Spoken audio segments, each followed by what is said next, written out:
नमस्कार, मैं Subhash Bishnoi, assistant professor political science. Second western thinker के रूप में आज हम डिस्कस करेंगे अरस्तु के बारे में। अरस्तु प्लेटो का शिष्य था और वही यूनानी नगर राज्यों का रहने वाला था।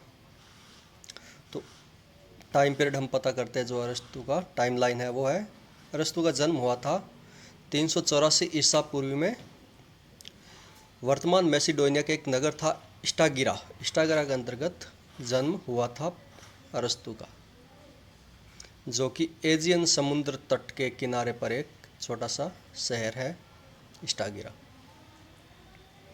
और 384 में जन्म हुआ। उसके पश्चात अरस्तु ने 367 ईस्वी में प्लेटो की अकादमी, जो यूरोप का प्रथम विश्वविद्यालय था, वहाँ पर एडमिशन लिया और प्लेटो के मार्गदर्शन निर्देशन में वहाँ पर 20 वर्षों तक पढ़ाई की। उसके पश्चात जो मुख्य बात यह है कि जो अरस्तु का शिष्य था वो था सिकंदर महान, जिसे बोलते हैं आप, मकदूनिया का राजकुमार का था वो। तो उसे पढ़ाने का भी अवसर अरस्तु को मिला। तो 346 में वो सिकंदर का शिक्षक बना था। उसके पश्चात अरस्तु ने वापस एथेंस आकर अपनी एक संस्था, स्कूल या विश्वविद्यालय खोला, जिसका नाम रखा था लीसियम, जो कि उस टाइम का एकेडमी के बाद सेकंड मोस्ट पॉपुलर इंस्टीट्यूट थी, यूनान नगर राज्य के अंतर्गत थी, जहाँ पर औपचारिक और अनौपचारिक दोनों प्रकार की शिक्षाएं दी जाती थी। अब नेक्स्ट जो देखने वाली चीज़ आपको वो ये है कि अरस्तु की जो मुख्य रचनाएं या पुस्तक कौन कौन सी थी। तो जो सबसे मुख्य पुस्तक थी उसका नाम था पॉलिटिक्स राजनीति पर लिखी गई एक बहुत ही विशुद्ध और विस्तृत रचना है। और इसमें उसने अपने बहुत सारे सिद्धांत दिए थे, राज्य संबंधी सिद्धांत, नागरिकता, दास प्रथा, सब सिद्धांत अपने जो पॉलिटिकल आइडिया थे उसी पुस्तक में दिया था। और इसी पुस्तक के कारणों से राजनीति विज्ञान का जनक कहा जाता है और प्रथम राजनीतिक वैज्ञानिक भी कहा जाता है। सेकंड पुस्तक थी उसकी the constitution, lectures on political theory, the art of rhetoric discussion. कुल मिलाकर ऐसा कहा जाता है कि अरस्तु ने 400 के लगभग किताबें लिखी थी और हर क्षेत्र पर किताबें लिखी थी, हर विषय पर,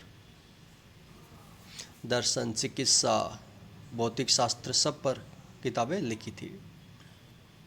अब जो नेक्स्ट जानने वाली चीज़ है वो यह कि अरस्तु की पद्धति कौन सी थी, अरस्तु ने किस पद्धति का सहारा लेकर अपना कार्य संपादित किया। तो अरस्तु की पद्धति थी आगमनात्मक पद्धति, इंडक्टिव मेथड,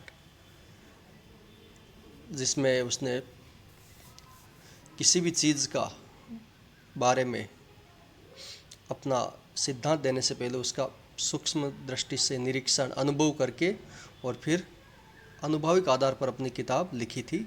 और उसमें दूसरी बात यह थी कि इसमें संपूर्ण की कल्पना पहले की जाती थी। जैसे व्यक्ति से पहले राज्य का अस्तित्व है, राज्य व्यक्ति से पहले है, बीज से पहले उसने कल्पना की वृक्ष की, उसी प्रकार इसने संपूर्ण की कल्पना पहले करके अपने सिद्धांत दिए थे अरस्तु ने। तो ये अरस्तु के बारे में सामान्य परिचय था आपका। नेक्स्ट जो इसके सिद्धांत हमें पढ़ने हैं उसमें 3 सिद्धांत मुख्य रूप से हम पढ़ेंगे, जिसमें एक है नागरिकता का सिद्धांत, एक है दास प्रथा का सिद्धांत, दास प्रथा संबंधी विचार, और तीसरा है क्रांति संबंधी विचार, अरस्तु के क्रांति संबंधी विचार।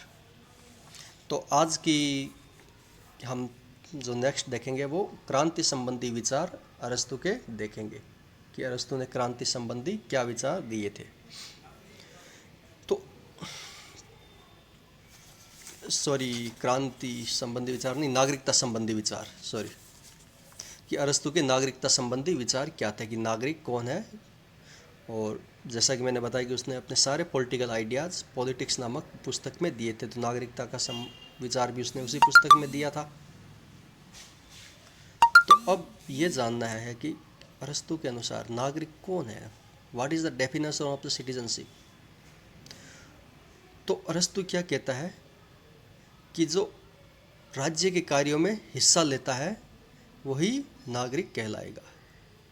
और राज्य के काम उस टाइम कौन से थे, मुख्य रूप से एक तो न्याय कार्य और एक व्यवस्थापिका संबंधी कार्य।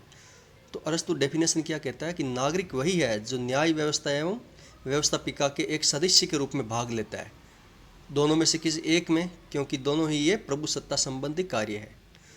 तो इस तरीके से हम देखेंगे तो प्लेटो की जो अरस्तु की जो सिटीजनशिप है वो एक्टिव सिटीजनशिप है। सिटीजनशिप टू टाइप की होती है, एक्टिव एंड पैसिव।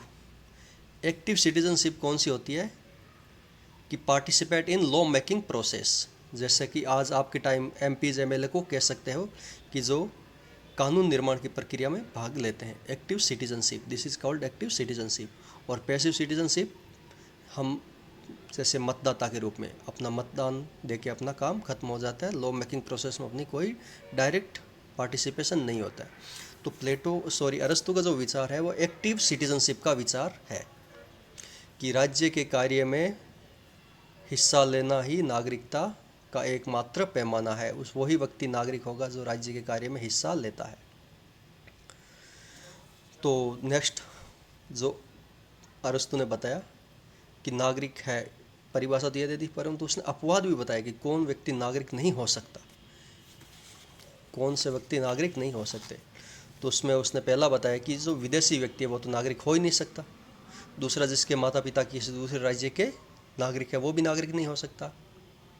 और जिस व्यक्ति पर कोई अभियोग मुकदमा चल रहा है वो भी नागरिक नहीं हो सकता। और नेक्स्ट उसने बताया कि महिला, स्त्री, बच्चे, दास व श्रमिक भी नागरिक नहीं हो सकते।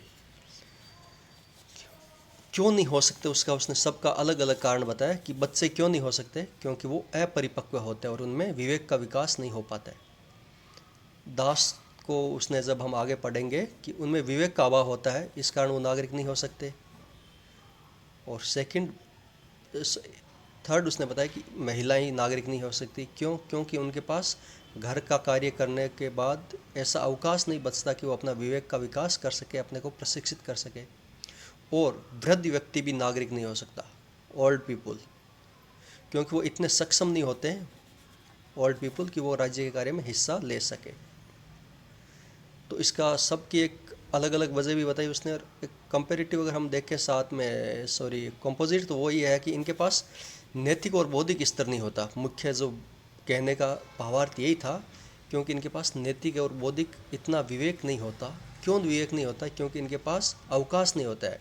अवकाश नहीं होने के कारण ये क्या करते हैं, राज्य काम में हिस्सा ही नहीं ले सकते। तो जैसा कि हमने जाना कि अरस्तु की जो सिटीजनशिप थी वो एक्टिव सिटीजनशिप थी।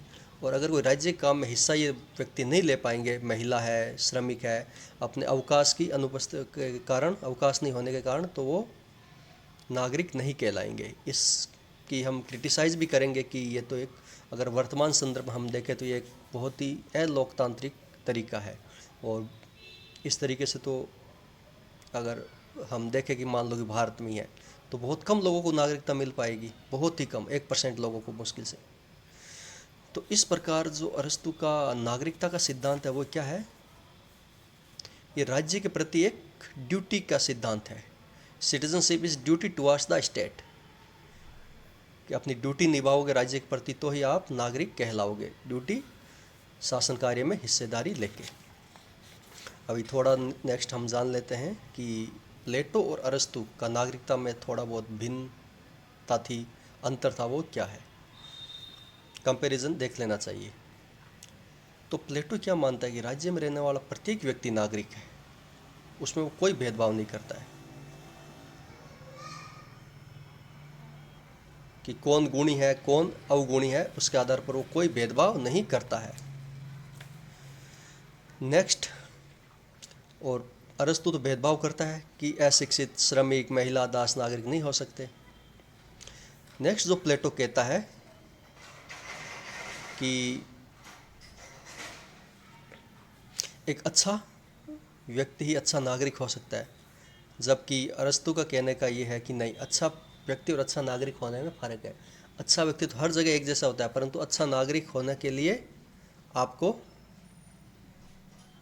क्या चाहिएगा? राज्य विशेष के हिसाब से आपको अच्छाई या बुराई तय होगी, ये जाना।